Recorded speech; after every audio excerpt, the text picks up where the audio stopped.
And now, coming at you from the 5-Star Physique Studio in Knoxville, Tennessee, this is The Drop Set. With your host, Darren Starr.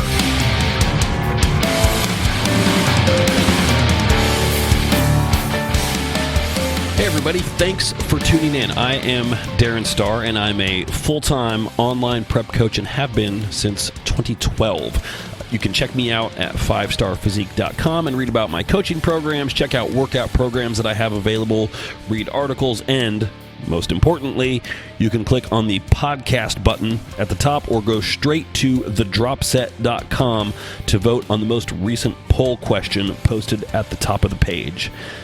It is really kind of hard to believe that I've been doing this since December of 2016, but here we are, we're over 200 episodes in and we're still kicking. It's crazy stuff. Now this show thrives on and exists only because of you, the listener. So I thank you for being here and also encourage you to contribute your questions and discussion topics. You can email me at darren@5starfitness.com, or more easily, click on contact from 5starphysique.com and submit your question in the form. You can also find me on social media at Darren_Star on Instagram is probably the best way to go there. Please also give a rating, like, thumbs up, review, or whatever is appropriate for whatever platform you're listening to this on. And please share the episodes you like and tag me in your posts. I appreciate it tremendously, and it helps us here reach a bigger audience, which makes it more likely that I can nab higher profile guests for future interviews. So, with that being said, let's get on with it. Hey everybody, welcome to episode 210. Darren Starr here. Thanks for joining me. Check me out on YouTube, 5-Star Physique on YouTube, where you can find this episode, which you may be watching on YouTube already, or maybe you're just listening to it on your favorite podcast app. I tell you what, I don't want to do this episode. It just makes me feel disgusting to do it, but it kind of has to be done. This stuff has to be said. We're going to break down this expose piece that was in the Washington Post, published by the Washington Post, reposted elsewhere, about some of the inner workings of bodybuilding. It's kind of a historical record, because none of this stuff that was cited in this article is terribly current. This is all like early mid 2000s and like 2010, 2011 ish. So it's kind of history right now, but a lot of the people involved are still relevant these days. So it's worth digging in on. And I mean, it's sleazy and it's gross, and I feel just nasty having read this stuff. Is one of those things where it's like, man, it kind of makes me feel like I need to get into a different line of work because I hate being associated with this crap. At the same time, it's like, no, I need to stay what I'm doing here, because if there are more people that have credibility and professional integrity, then we can kind of rehabilitate everything that's wrong with bodybuilding right now. So that's my goal. I'm trying. I have 5 pages of notes here. First of all, that I took from the article. I cut and pasted some things that were highlights. I wrote in some of my own notes. I have notes on my phone here as well from some stuff that I found on YouTube. So I have thoughts on this. I have plenty of thoughts. Okay, you can see dogs in the background. Here's Derby, right? Taz is. Yep. There's somebody started a lawnmower like 3 houses away, and so everybody springs into action. That's how it works around here. Hopefully it doesn't turn into a shit show of barking, because that will not be pleasant for anybody. Nobody wants to hear that. So this comes down to it's kind of like a he said she said thing, kind of, except you have to understand everyone's motivations for these things. You have to kind of think about how people work and how people think. You have to look at what's not said in the article. It's a lesson on human nature as much as anything else, and doing what it takes to accomplish a goal, and manipulating and taking advantage of people. And that certainly happened. And those who were taken advantage of are not necessarily wholly innocent here also. It's a complicated thing. And I think if you're going to point the finger, you have to point the finger to all parties, because This wasn't something where it was just like a clear, like, I have to be careful with how I say things here because I feel like it could very easily come across as being very sexist or anything like that. And that's, certainly so. I have not scripted anything here. So everything I'm saying is off the cuff. And when that happens, you run the risk of your statements not being the most artfully worded. I would like to think that in the previous 210 episodes of this podcast, I've done a pretty good job of establishing where I come down on most issues along these lines. So I would hope that if there's anything that is not quite meticulously stated in the right way, you'll cut me a little bit of slack here on this. There wasn't any like act of overt sexual assault like rape or anything like that where you have a participant who is completely unwilling, right? I want to delineate that between what happened here, which is where people were taken advantage of, but people had the opportunity to say no at many times along the way, as long as they were willing to pay a price for that. The price for like, okay, this might impact where I go in the future or that kind of thing. So when I say, hey, everybody's willing, I'm not excusing anybody's behavior by saying that, but it's worth mentioning, like, there was coercion involved, but there was not, as far as the reporting is concerned here, there was not any outright forcing, which, does that make it okay? No. Let me just be very clear on that right now. That does not make it okay at all. It still makes it incredibly shitty, but it's a different conversation. Like, this is gross and bad. We're not talking about people going to jail. That's the difference here. So the takeaway, and I did write this, and I might read this statement just because it's kind of like my executive summary from what I would take away with this, and we'll get into the details of this. And that is that bodybuilding is loaded with shady characters who do terrible shit to people who are willing to let terrible shit be done to them for a presumed outcome. The outcome is then not delivered on, often because those offering that outcome don't carry enough influence to actually make it happen. And those exploited, then they rightfully get pissed off. But it's a game that they were willing to play for the right price. So if they got that, would it have been worth it? And since they didn't get it, it's not worth it? I don't know. But if you're going to play that game, you got to understand that, there's no guarantees. So that's where I say, like, they aren't completely, they're not innocent bystanders. And there are stories in this stories in this, article of women who stood up and said, no, fuck that, I'm not doing that. And they did pay a price. And I'd have to think that they probably have no regrets from that. Especially after reading this. And also worth noting, countless other competitors throughout the years, and I would say the vast, overwhelming, huge majority of competitors have not had experiences like these. But it only takes a few to really fuck it up for everybody else. So J.M. Mannion is the principal involved in this article, and what I said was, J.M. Mannion needs to be blacklisted for life. He's a shit, and bodybuilding is better without him.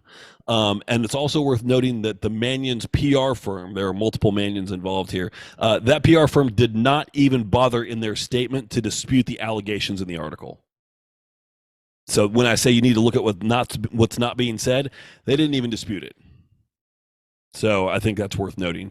The NPC, similarly, is successful because they're the only real game in town for anybody who wants to compete in untested shows. But that being said, they're a shit organization from the top down, and this just proves it.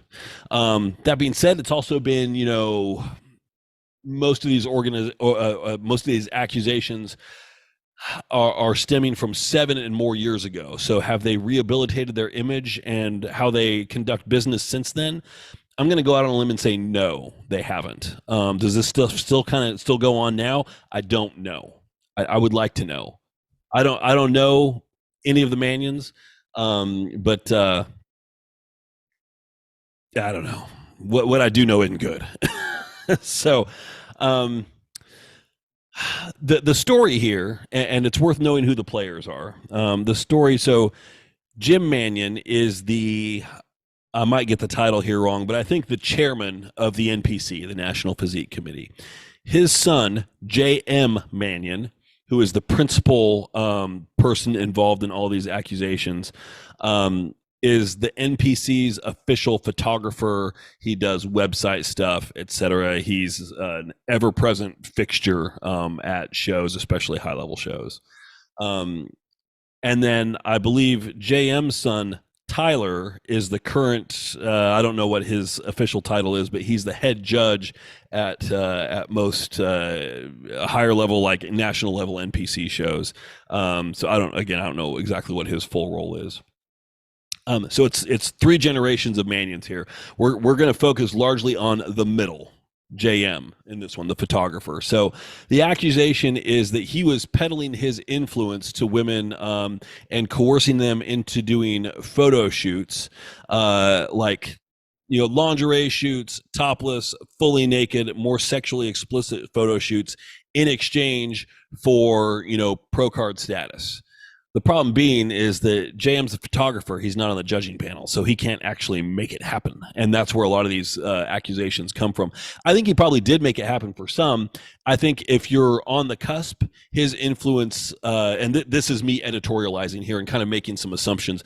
What I really wanted to do was go back through this and like take notes on the article, like who placed when were the accusations made, what years was it, 2008 that they were supposedly under contract, etc., and go back and look at show photos. But I can't find photo archives going back to 2006, 7, 8, 9 to really see, like, if somebody was on the cusp, like, ooh, they're definitely top 3 material, but are they winning that show?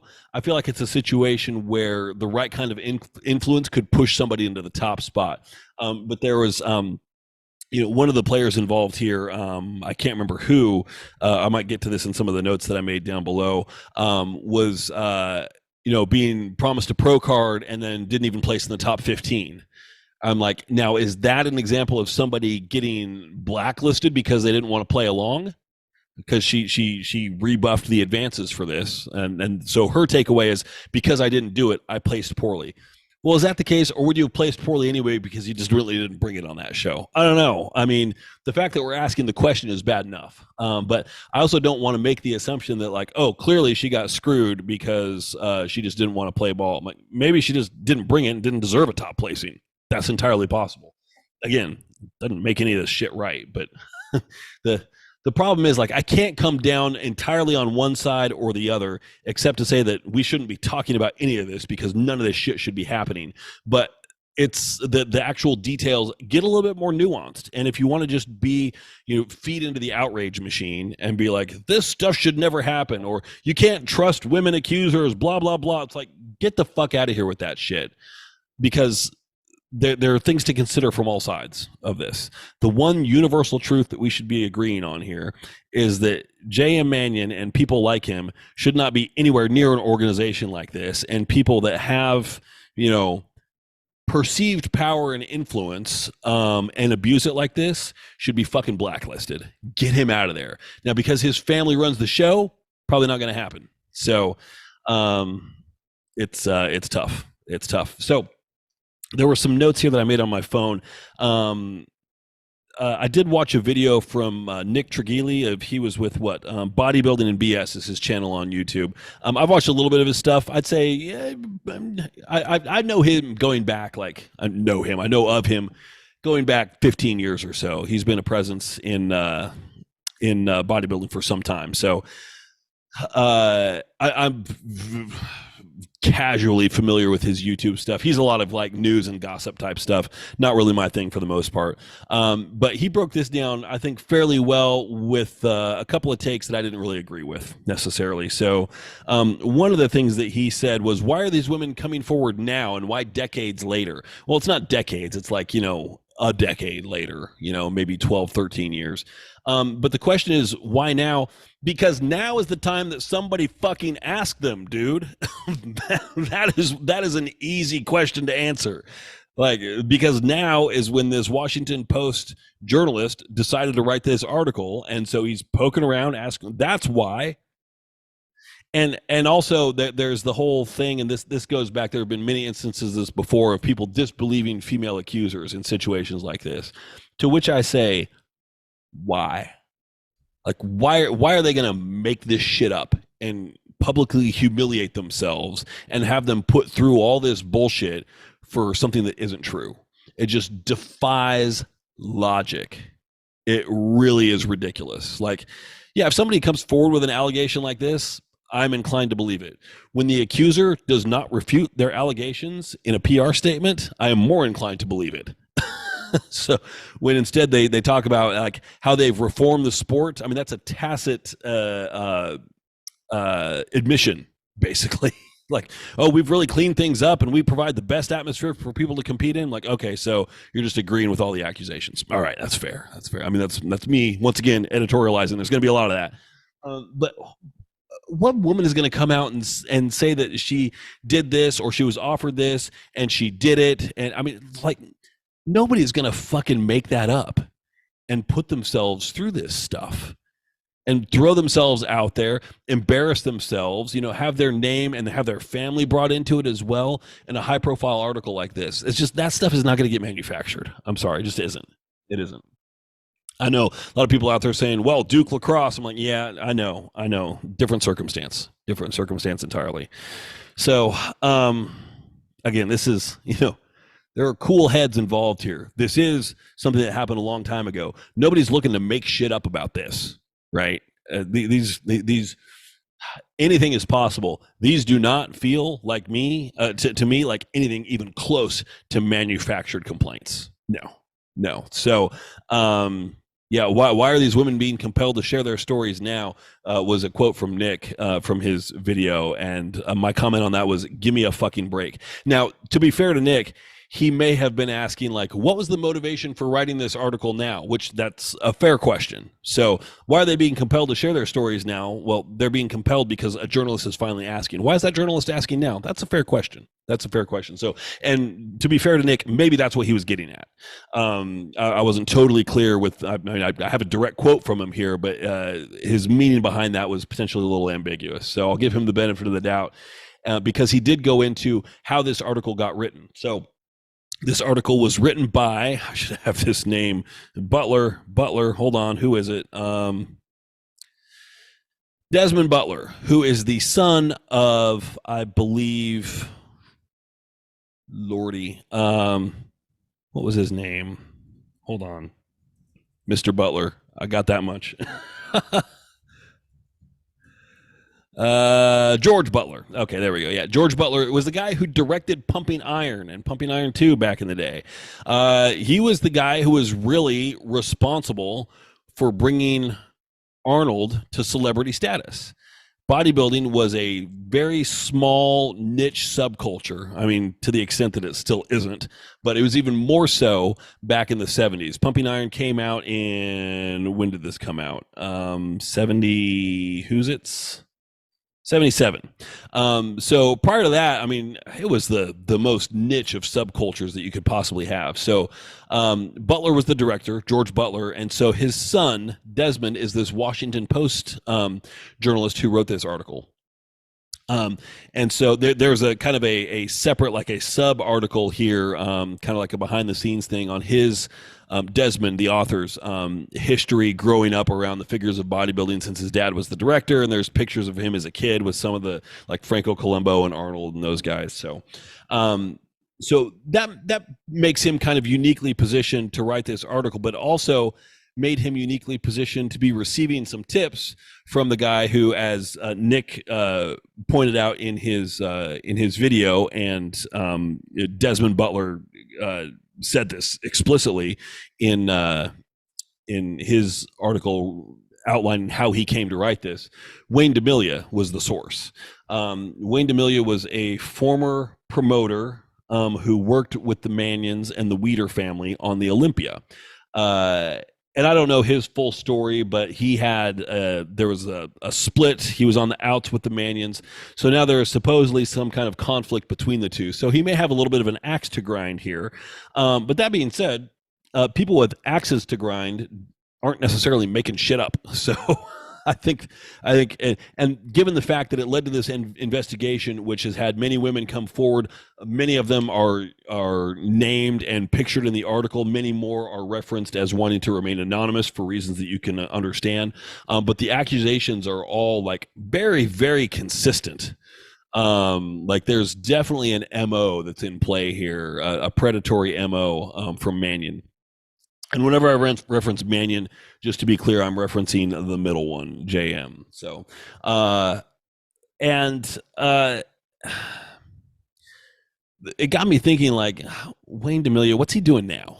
What's he doing right now? So if you Google him, and let me just do that, like Wayne DeMilia, let me take you down the rabbit hole that I went down here. So this is the guy who was the initial source for the material in this article, or he at least got Desmond Butler pointed in the right direction, made him aware of the issue, and then Butler took it over from there and found people to interview, etc. So, okay, so you Google Wayne DeMilia, and there's a whole bunch of YouTube videos, blah, blah, blah. Then there's this Evolution of Bodybuilding article. Wayne DeMilia heads IFBB's new Canadian promoters team. What? IFBB? This is dated 2021. Supposedly he was on the splits from the Mannions a long time ago. And he at one point did, in the introductory article written by Desmond Butler, approached Butler at, I think it was his dad's wake, and said, hey, we need to talk about something. This isn't the time, but later. And so that was like last year. So fairly recent history there. So now I'm like, okay, but he's still affiliated with the IFBB? Okay, hold on. IFBBPhysiqueAmerica.com. Contact. Okay, so we go here, and Executive Board, Wayne S. DeMilia, President, CEO of IFBB Physique America. What the fuck? So, spoiler alert, I don't have the answers on this because I still don't know. What is IFBB Physique America? Because if you go through this site and just go to IFBBPhysiqueAmerica.com and click on contest schedule, and you can see, okay, they've got Empire State Championships, Championat Physique, I think that's French. Okay. Mr. and Mrs. Maine. And everything's up in the Northeast, right? They've got one that's in North Carolina, St. John's, Canada, Connecticut, Boston, Billings, Montana. That's fucking weird. Okay. McAllen, Texas, again, weird. Florida, they're branching out a little bit. New Jersey, Canada, Connecticut. Okay.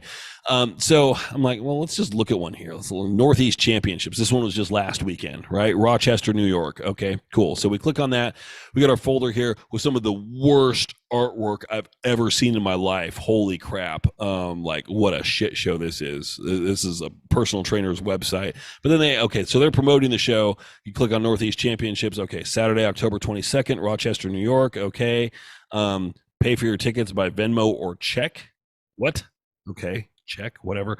Entry fee $65. I'm like, IFBB. You look at the poster, it's actually got like the IFBB logo on it, and it says, I think, International Federation of Bodybuilding and Fitness.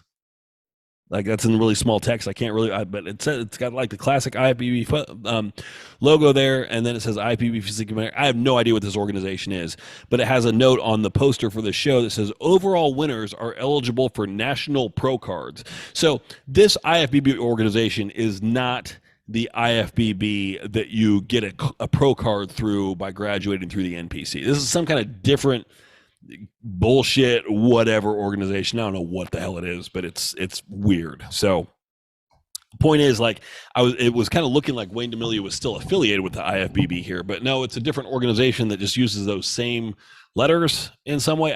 It's weird. Anyway, Nick in his video said that Wayne was on a rampage to smear the IFBB Pro League. So that's some editorializing there. That may or may not be true. I don't know. It seems like he's doing a pretty good job by using the IFBB name to promote really, really crappy, low rent bodybuilding shows. So that might have something to do with it. I don't know. So some notes that I cribbed from the article here. I'll just take a quick drink here, and then we'll continue on. Hold on. Settle in here. It's going to be a ride. Here's kind of our executive summary here from the article. Officials of bodybuilding's two premier federations, that'd be the NPC and the IFBB, have been sexually exploiting female athletes for decades, pressuring them to pose for nude photographs, posting those photos to softcore pornography sites, and at times manipulating contest results in favor of cooperative competitors, a Washington Post investigation has found. It's the best one-sentence summary of the whole thing. I should have led with that. So yikes. Let's talk about Jen Gates. So she was the first competitor who was mentioned by name and had her story told in the article here. She actually won the Figure Olympia in 2008, which was the last year before Nicole Wilkins and Aaron Stern started trading off. That was in 2009 and 2010. So she was the last winner before that generation took over. So her story was one of like kind of like semi cooperating but then getting blacklisted to some extent because she only went so far. The note that I said here is interviews with dozens of competitors, judges, officials, and others connected to the sport reveal the systematic exploitation of female athletes, emphasis mine here, often rendered vulnerable by extreme dieting and workouts, lack of financial stability, and a drive to win. That is the part that's kind of on them, because whether you're manipulated or not, given these circumstances, is a choice. You can just choose not to be manipulated because you're like, you know what, I don't want it that bad. So you've got a line that you're willing to cross, and that line in retrospect isn't where you feel like maybe it should have been. Like, oh yeah, I wish I hadn't done that kind of thing. Because to be clear, I'm sure that there are a lot of women out there, I don't know about a lot, but there's some who didn't give a fuck, right? They're like, okay, that's what it takes, cool. And then they get their pro card and they're like, I'm happy, that was worth it. Yeah. Yeah, I feel a little used, but whatever, I got what I wanted. It was a transactional arrangement. Okay. You know, there's probably some that feel like that, probably some that had that experience. And that's okay, because that line is something that you get to set for yourself, and you get to apply those boundaries wherever you see fit. So, that being said, the whole often rendered vulnerable by extreme dieting and workouts, fuck that. Like, I don't buy into that at all. I think the bigger problem here, and this comes down later, is that these photo shoots were usually before the show in question, and like, you know, like the day or 2 days before the show. So it gives people like Mannion, shit that he is, the opportunity to assess your overall compliance, to see how much he's going to try and influence the judging panel on your behalf. That is crap. Now let's be fair here also. The women who are being exploited here are one set of victims. The other set of victims are the people who aren't doing anything but are having their placings adjusted because of stuff that other people are doing that has nothing related to the actual material of competition. Like, for every person that gets a judge's favor, somebody else gets screwed out of a placing for not doing that, which, you know, if the sport is to have any integrity, shouldn't be happening to begin with. That's a problem. That's a problem. Continuing on, the Post found that some women believed their scores depended on their willingness to pose for sexual photos or to please the sport's leading judges, promoters, and managers, almost all of whom are male. Some women believed, yeah, and I would say, like, well, why do they believe that? Some were told explicitly. Like, they detail conversations where there isn't really much left open. But I also wonder if in some ways things were said that were heard differently. Like, you know, promises were made of influencing placings or things like that, and somebody heard, oh, he means pro card. Maybe he didn't. I don't know. Either way, you're bargaining stuff that shouldn't be bargained. So shut up. And I just can't reiterate enough. This shit should not happen. Let's be very clear also, like, this is predatory. Whether or not somebody is really a willing participant or not is kind of immaterial. Like, yeah, it's partially on them. I'd say it's like 90-10 on the perpetrator, not on the victim here in this case. But still, it's like, this doesn't happen unless somebody's willing to do it and go along with it and play ball. And like I said before, you know, you were willing to play. It's like, you know, it's like there's a football game. I'll bring it back to sports here. You know, there's a high school football game at the school where my wife teaches, and it was the final regular season game of the year for their coach who was retiring. So, and they were down by, it would have been 7, and they drive down the field, touchdown, 9 seconds to go, but their defense has been struggling all night. And so it's like, do you kick the extra point and go for overtime, or do you go for 2 and just try to win it right then? He went for 2. They got it and they won. Okay, cool. That's all well and good, but that's like, if you're going to play the game, you got to be okay with the results both ways. If it comes out and you win, great, obviously. If it comes out and you lose, you got to deal with that and take the lumps. And so something like this, obviously it's different with the power dynamic of sexual exploitation, but if you're willing to play ball, you've got to be willing to play ball regardless of what the outcome is. And I don't think you get the opportunity to really cry foul when you're willing to play the game in the first place. That being said, it's not a game that should be played. You should never have been given the option to play this game.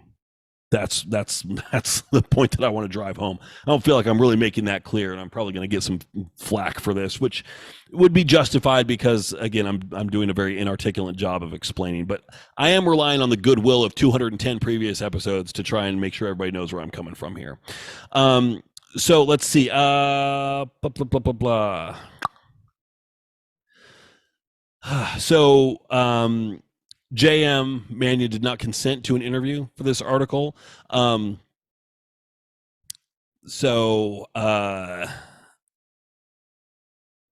I had a note here about yeah,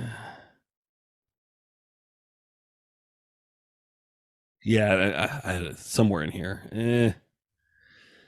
The problem is that my notes are all in different fonts, and so sometimes I'm skipping over stuff and like, oh, no, I need to go back and read to that. So, yeah, one of my notes here is, it seems to be a story of sexual coercion and pay to play, but where the payment is handled in judging results that those offering to pay can't sufficiently influence or control. So women end up paying not to play rather than pay to play. So which is sad. Ali Garcia is another competitor in question. So she abandoned the sport in 2017 when she concluded that she would never get a top win if she didn't have sex with the power brokers. Quote from her: "This is the only way I'm going to hit my goal," she thought. "Guess I'm not going to hit my goal." That's somebody who had a line, and it seemed like for her, now she concluded that. It didn't say that she was explicitly told that or anything, but that was kind of the note that she was getting mentally from herself.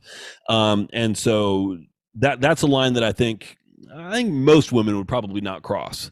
Certainly some would, and there are examples of that later in the article. But that's, to me, that's a slightly different conversation entirely.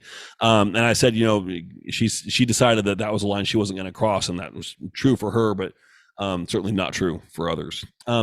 Steve O'Brien, another name here, said who served as a judge and district chairman of the NPC for Northern California, recounted 2 incidents when he said that John Tooman, another name, a judge, changed scores once after O'Brien observed him discussing the placings with Jim and JM Mannion. So this judge is changing scores after discussing placings with the Mannions. So this is one of the areas where the elder Mannion gets brought into it as well.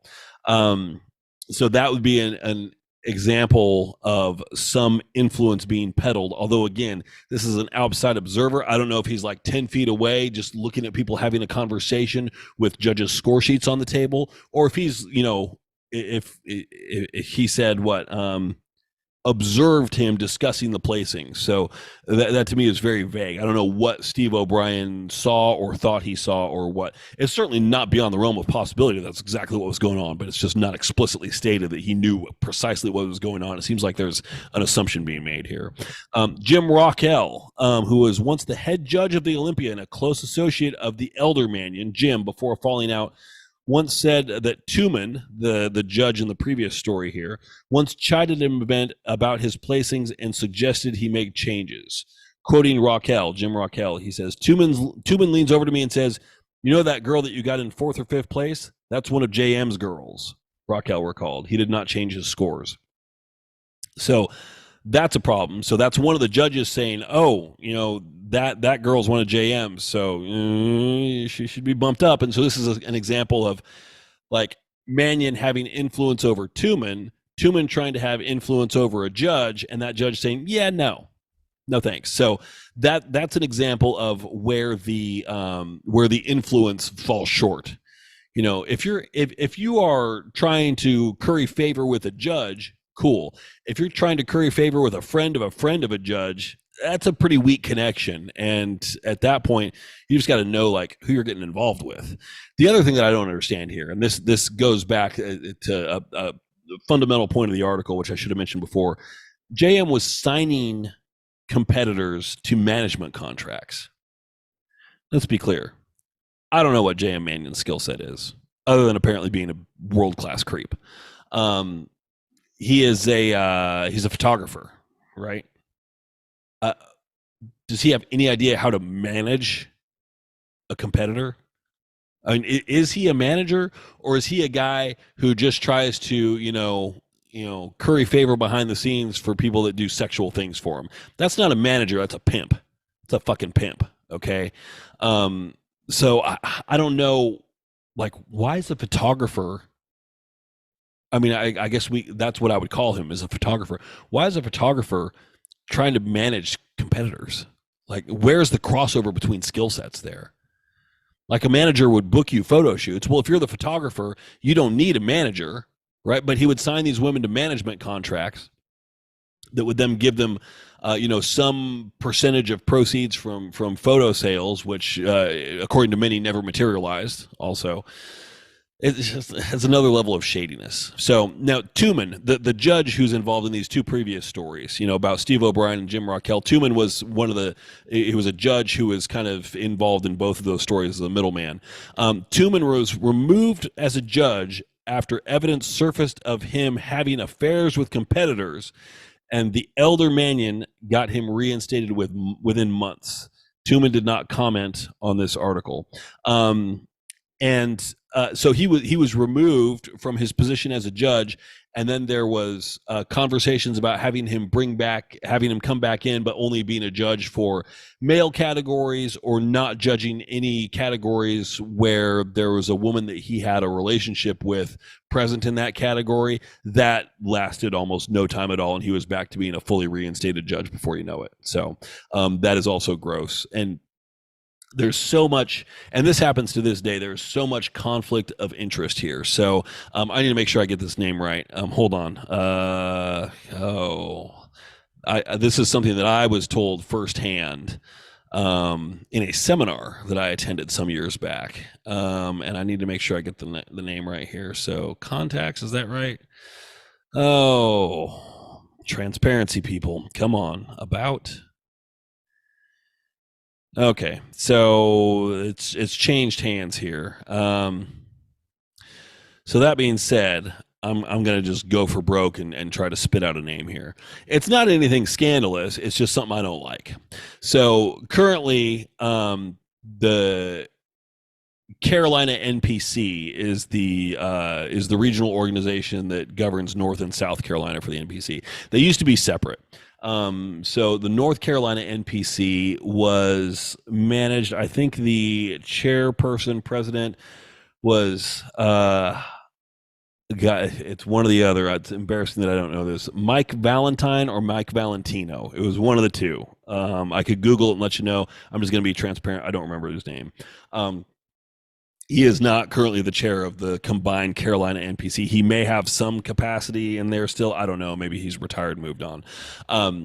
But at an opposing seminar that I attended years back in Wilmington, there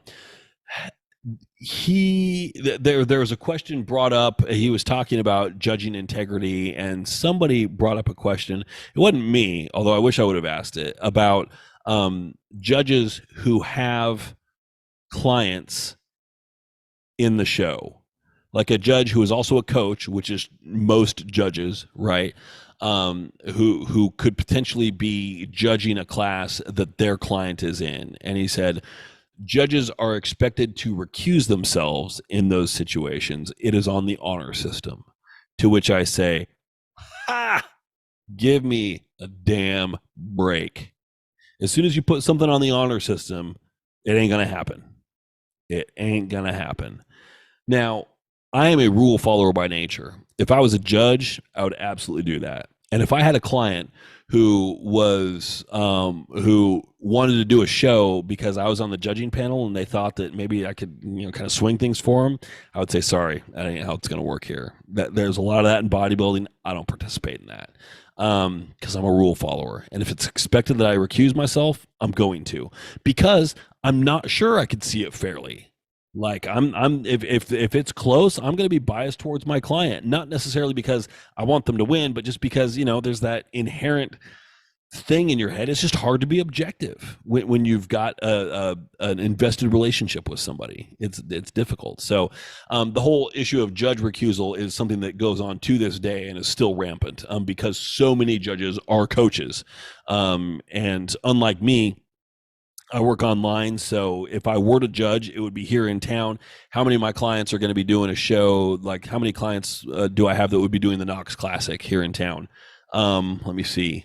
Maybe one, maybe two that might be within driving distance and might think about doing that.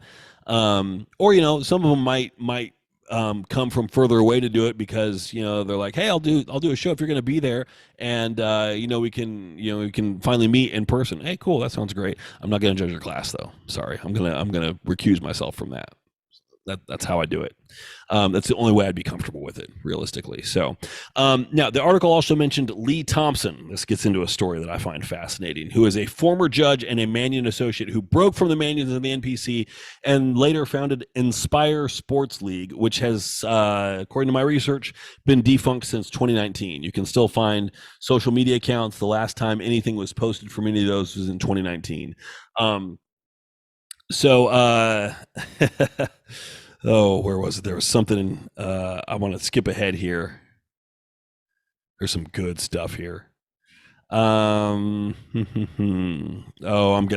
God, I still got pages to go through. It was going to be long. Sorry. I'm going to do it all in order. So Lee Thompson, stick a pin in that and remember it. We're going to come back to that name.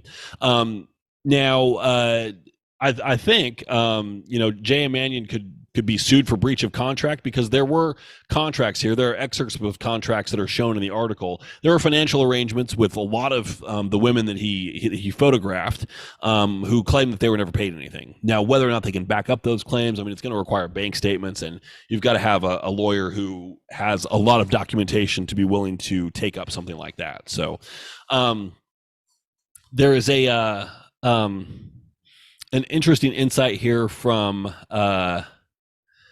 Nancy Hogshead McCarr, who is a swimmer and a lawyer, an Olympic gold medalist swimmer and a lawyer. And she has a quote, which I think is worth mentioning here, because there may have been an interpretation that I was in disagreement with this, and I am not. It's not consent when it's your boss and it's someone that holds power over you. That is correct. However, none of the people in question here are the competitors' bosses.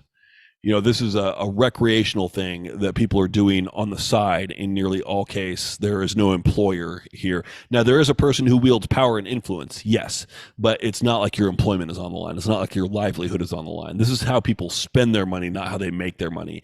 And to the extent that might not be true for somebody, that's part of the problem, because bodybuilding as a competitor is not really a lucrative way to make money. So I do completely agree with that sentiment. I question how much it applies here. It still doesn't make it right. It still doesn't mean that any of this is appropriate. So from the article, the Manion's bodybuilding empire is a private for-profit company with no oversight structure. I've complained about that before.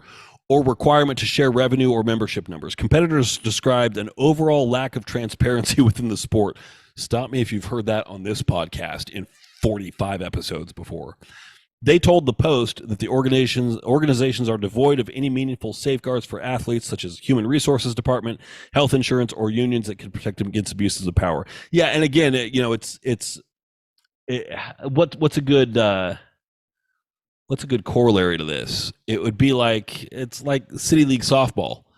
Does City League softball have an HR department? Do they offer health insurance? It's that's what we're looking at here. This isn't an employment situation. So I'm not sure that any of that stuff is appropriate. Somebody more familiar with maybe the structure of an organization like this and what the legal requirements are might have a better opinion. I will admit I might just be out of my depth on that. So I don't know. That seems like kind of a red herring. Like that's not really what's important here, and doesn't seem super relevant to me.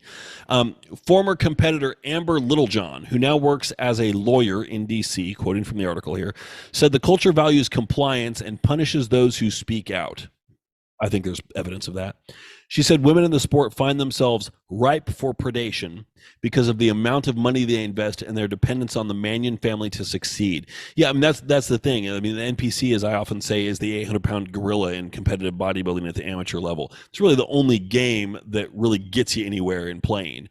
And when you've got one family that controls that whole thing, that's a problem.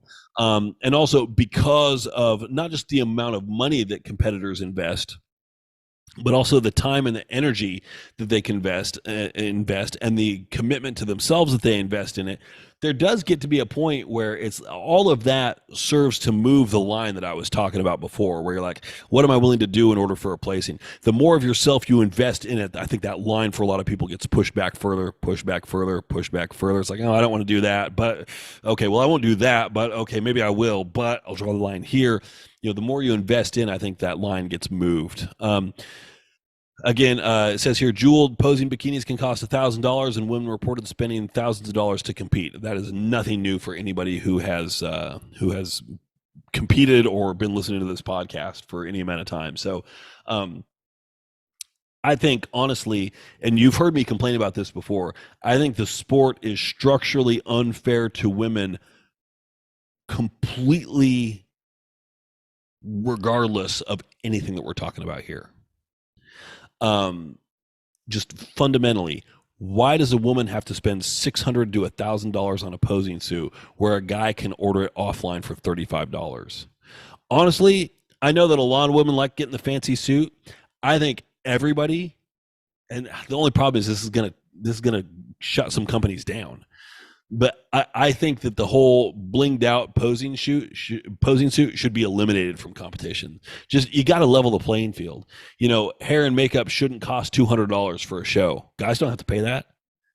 The spray tan, that's the same for all genders. Why is competing so much more expensive for women than it is for men? That is not okay. And that helps, push this power dynamic where women are investing more in a show than men are. And also, you don't have all women. If we had all women judges panels and guys had to wear $500 suits, I guarantee this would be happening the other way too. It's not fair the way it is. It's not fair. It's not okay. I don't think it's ethical. I think it's bullshit. If I can, speak my mind for a second here. Little John, the lawyer, former competitor and lawyer, continues, quote, "I'm not all surprised by anything that can be said about these people because I've watched them do it for so long. Nothing has changed for the athletes. If anything, it's gotten worse." I don't know. Has it? I don't know. Maybe. I don't. I asked that question, not challenging it, but just wondering, like, has it gotten worse? I don't know. The one thing that is different now versus bodybuilding in the mid to early 2000s, like mid 2005 to like 2011, 2012, is the sport is way bigger now. There are way more people doing it. Way more. It's much more popular now than it's ever been. And with more people in it, I think I think just with like groupthink and crowd mentality, I think there's the possibility, or at least the potential, for the behaviors in the sport to regulate themselves a little bit more. It could also be that there's more opportunity. There's more, there's more prey for the predators to feast on. I mean, that's another possibility too. I don't know. I don't know. I'm not as involved behind the scenes as a lot of people, so I don't have the right answer to that question. But it's something that's, I wouldn't assume that it's gotten worse. I wouldn't assume that it's gotten better. I think we need an investigation that's more current, to be honest with you. I would like a behind the scenes expose. I would like the NPC to open up. I would like to see membership numbers. I would like to see transparency in judging. I would like to see equalization between men and women's categories as far as the expense and investment involved.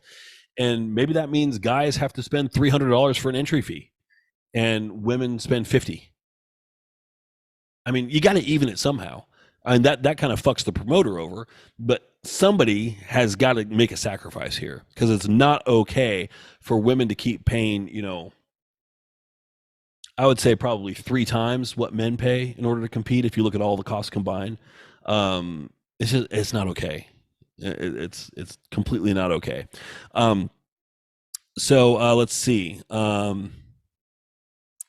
This is Amber Littlejohn again, the former competitor and the lawyer, continuing.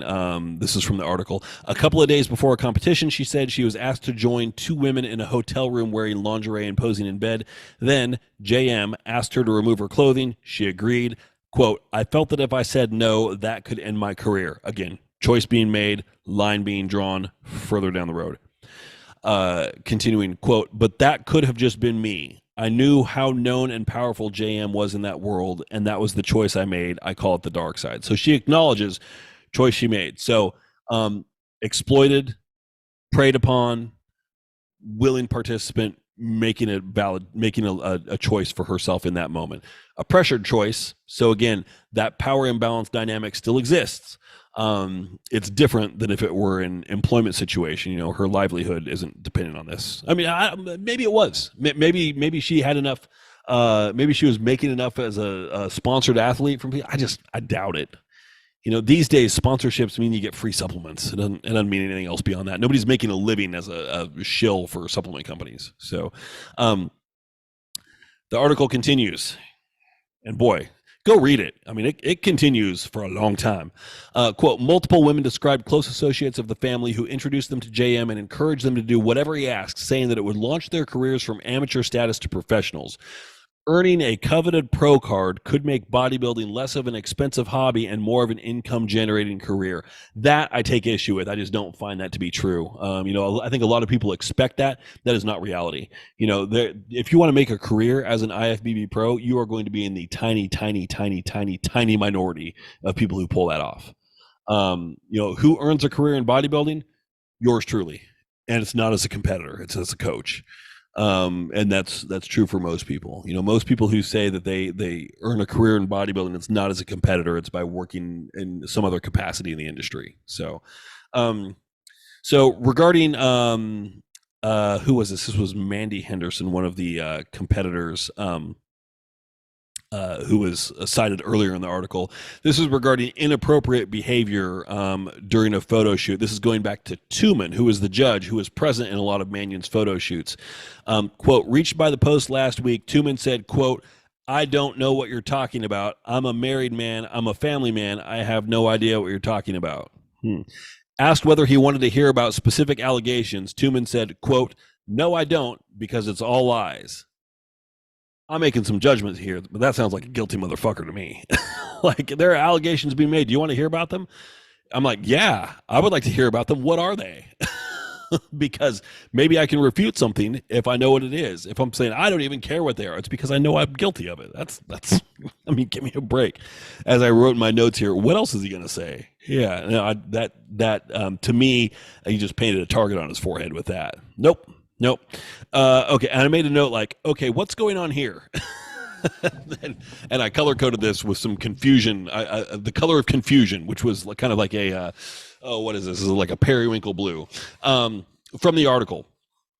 At a 2009 national competition, Henderson placed 4th. This is Mandy Henderson, who I just referenced up above. She was livid that her pro card status remained elusive despite agreeing to nude photography. Once off stage, she confronted Tuman, again the judge, saying, what the fuck? Why didn't I get my pro card? When he told her she hadn't visited him the night before, she grew even angrier. Henderson raised her voice and asked, so you're saying, quote, so you're saying that because I didn't go to your room and give you a blowjob or fuck you, I didn't get my pro card today? Tuman told her that she misunderstood his comment, which I think if confronted by somebody angry like that, you're going to walk that statement back a little bit, even if that's exactly what you meant. I don't know. Again, I don't know this Tuman guy at all, but just based on what the Post writes, man, it ain't a pretty picture. Like, he does not come across as an innocent bystander in this. In 2010, Henderson placed 1st in the USA's an NPC competition and finally earned her pro card. Then she quit the sport. So, and I wrote, So now I'm like, what happened there? So in 2009, she was 4th, didn't get it, and apparently, wasn't willing to do certain things. Then in 2010, she earned her pro card. And again, I can't find photos for any of this stuff, so I can't even speak to the validity of any of these results. Like, did that fourth place placing make sense? And if it did, then, that doesn't discount the interaction that they supposedly had or the expectations that he may have had. But I think at that point, there's at least a shred of integrity left here. Like, okay, well, the placings were as they should have been. Again, it's subjective. You can make arguments a lot of different ways, but it's tough to say. And then what happened in 2010, when she earned her pro card, I feel like there's some missing reporting going on there. Like, did she get it on her own merits? Did she just say screw it to the whole thing and like, I'm going to do this as a big middle finger to everybody, and I'm going to come in so undeniably tip top that nobody can say I'm not first, which I think is the approach that everybody should take, to be honest with you. Don't put it up to chance. If you think you're first place material, prove it by what you put on stage. Don't secure it by doing stuff off stage. Easy for me to say, right?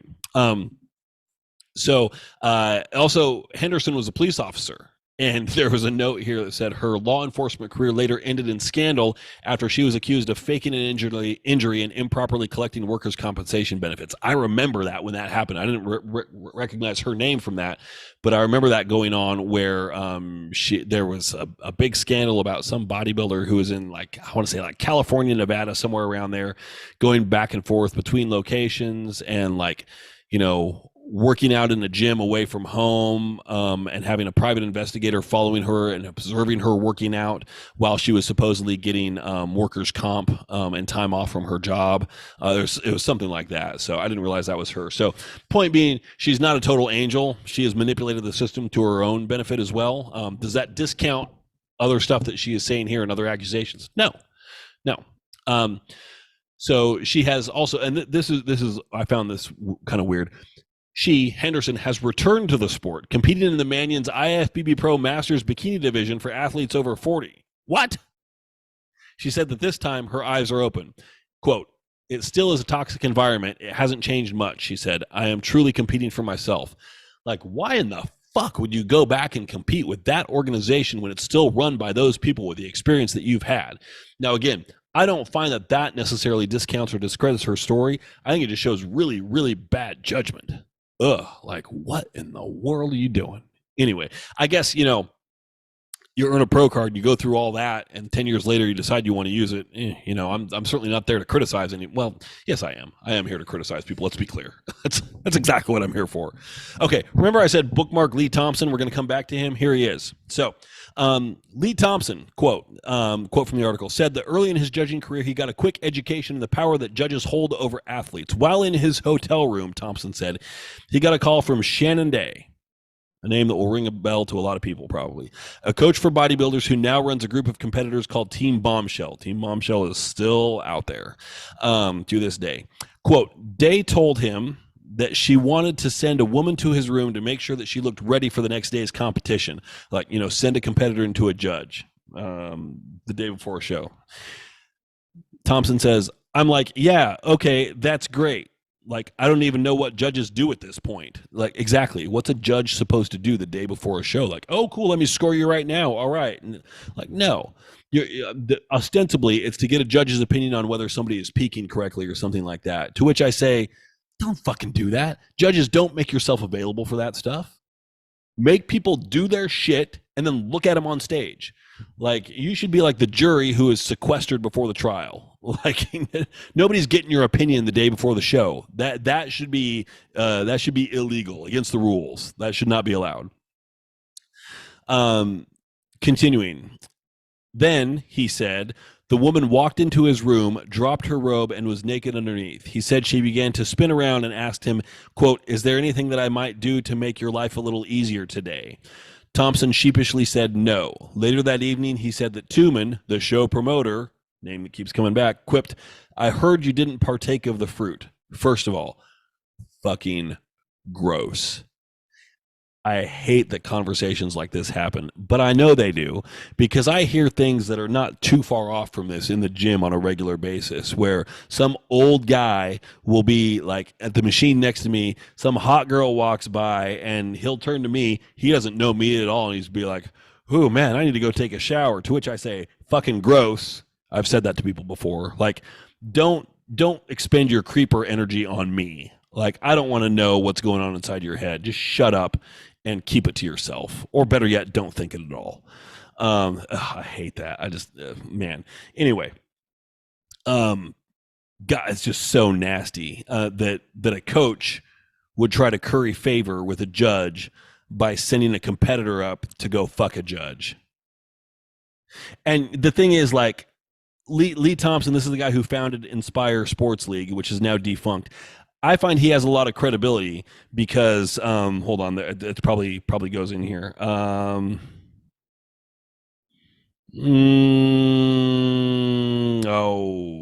did I not keep that part? I don't know. I'll just continue here. Art Sims, Chief Information Officer and General Counsel for Team Bombshell. Why does a coaching team have general counsel? That seems weird to me. Denied the allegation in an email to the Post. Ms. Day denies any knowledge of any such conversation or any such incident that Mr. Thompson alleges occurred to which she was attributed any participation or knowledge thereof. Okay. Quote, one woman, a former Bombshell team member who spoke on the condition of anonymity out of privacy concerns, shared emails from Day that instructed her top athletes on how to keep JM happy during photo shoots. That email reads, quote, this is a once-in-a-lifetime opportunity to shoot with the man who made the careers of some of the greatest IFBB pros, Day wrote in April 2009. I cannot stress enough how fortunate we are to have been chosen. Ugh, gag me.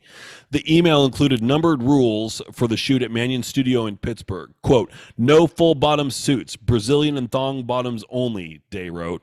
Again, double fucking gross. Quote, all caps, absolutely no complaining. If it's cold and you don't act cold, if it's cold, you don't act cold. If it's hot, you don't act hot. Hungry, don't say a word, etc. She added that no friends, boyfriends, or husbands could attend. Just let that sink in.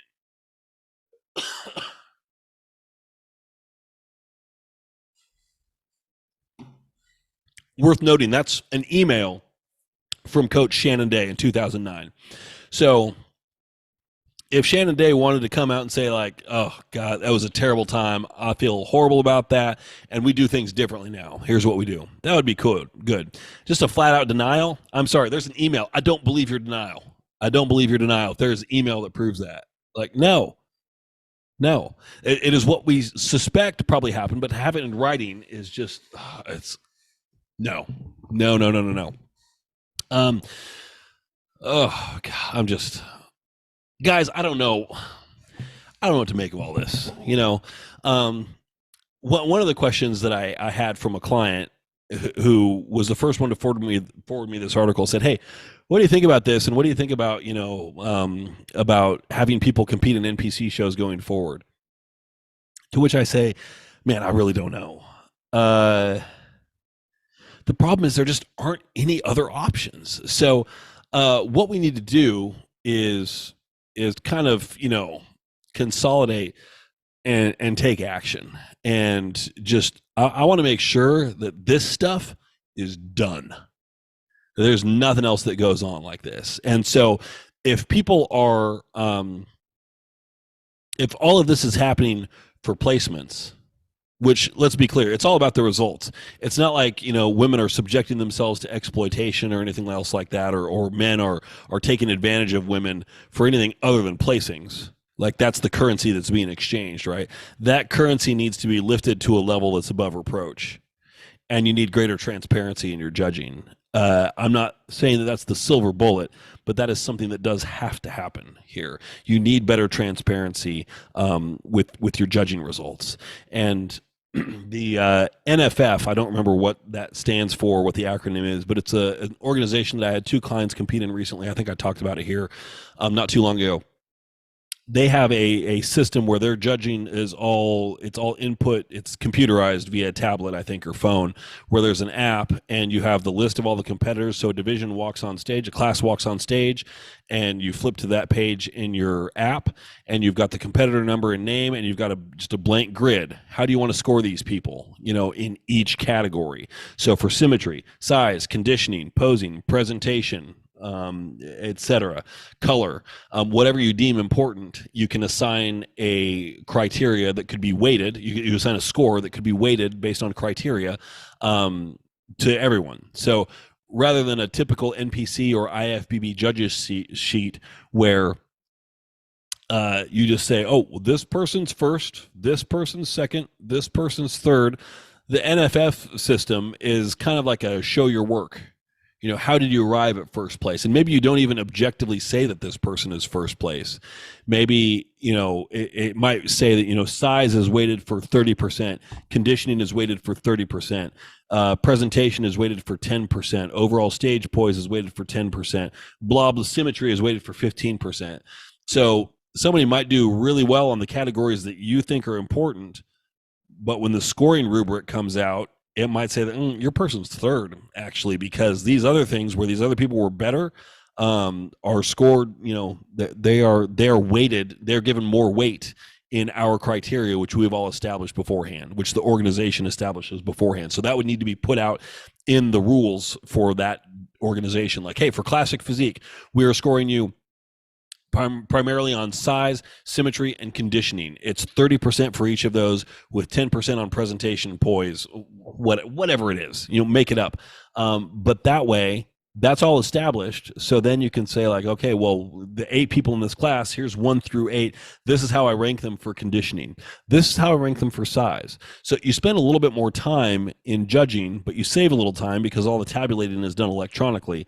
Honestly, I mean, you need to have a system like that in place because the scoring, the judging really does need to be more transparent. It needs to be something that is somewhat unimpeachable as much as it can be for an objective sport. And if you have those where somebody like the leanest person on stage, you can see, oh, this judge said that they were, 5th out of 6th in conditioning. We need to talk to that judge. Like, what's going on there?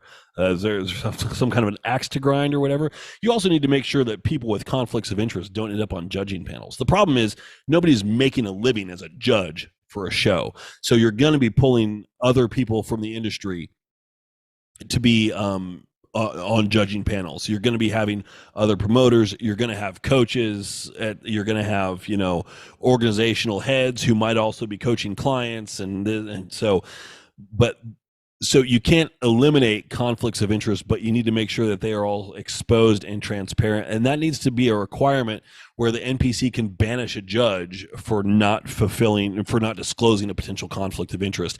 And then they need to have teeth.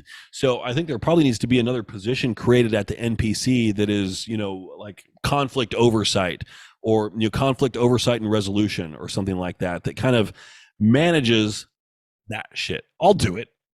I'll throw myself out there. I don't have any idea how, but as with anything, that doesn't exist, nobody knows how to do it until you start doing it, and then you can be that person. So I'm sure the manuals will come knocking on my door and blowing up my phone to offer me a job doing that after this podcast episode. So if you haven't read the story, go do it. There's more. I didn't get to all of it, but there's a lot there, right? So man, it's ugly. It's not a pretty situation. I don't like it. I don't like the fact that this goes on in the industry that is what I owe my career to. I hate it. Does it mean that I'm like going to boycott NPC shows? No, it doesn't mean that. It means that I want to see the organization get better because it's really the only option out there and it has to improve. For the sake of all the competitors, there are a lot of reasons that it has to improve upon. The only thing that the NPC really does right at this point is they do have a good network of shows. But the way that those shows are judged, the way that they are organized and ran, leaves a lot to be desired. So we can do better, and we should expect the industry to do better on our behalf, because as competitors, we are the ones that make that organization and the promoters that make their living in that organization possible. It's like, competitors are the people who make my career possible. So, and to be clear, also non-competitors. I've talked about my clientele over the years being about 50-50 split from those who compete and those who don't. But anybody who is put in the work, like, I am appreciative of that because you make my life possible. So thank you. I think the NPC has lost sight of that. That the people who pay to be in their shows are what make those shows possible, and the organization needs to serve those people. Not right now. It feels more like the organization thinks that they are being served by those people, and it's completely backwards, and that's not how it should be. So, I think we need to have a conversation about how we can shift that power dynamic. So, and it's on people like me, realistically, even though my platform is small, but it's on people like me to help lead that conversation. So this is me saying it needs to happen, and the next step is, okay, how do we do it? That I don't know. So this is step one, and step two will be coming later. Step three, profit. We all learned that from South Park, right? So, yeah, it's ugly. It's ugly. So there's your quick little pick me up for episode 211. Thank you all for listening. I don't know how long this was, but it was long. So thank you all for sticking with it. Check it out on YouTube, all the other stuff, blah, blah, blah. You know what's going on. I am redoing the website right now. It's still online. There will be some tumultuous times with the website in the coming weeks as we shift from what it's doing now versus when it goes live with the new one. And I'm telling you right now, the new website is going to be cool as hell. So let me just talk it up right now. I have hired somebody, Robin Maxwell. Thank you, Robin. She is a web developer, and she is the real deal. So this website that will be coming up is not one that I have done. She is currently in the process of trying to fix the existing site, because over the last 11 or so years that I've been operating it, it has become a little broken in spots. So she is currently pulling her hair out trying to fix that. So, but the new design that I've seen mock-ups of it. It is super cool, and it's going to be extremely functional and worth it. So, thank you all for listening. I'd be really curious to hear anybody's feedback on this. I know there's going to be a lot of opinions. I want them. So, yeah, whatever you got, lay it on me. I'm ready for it.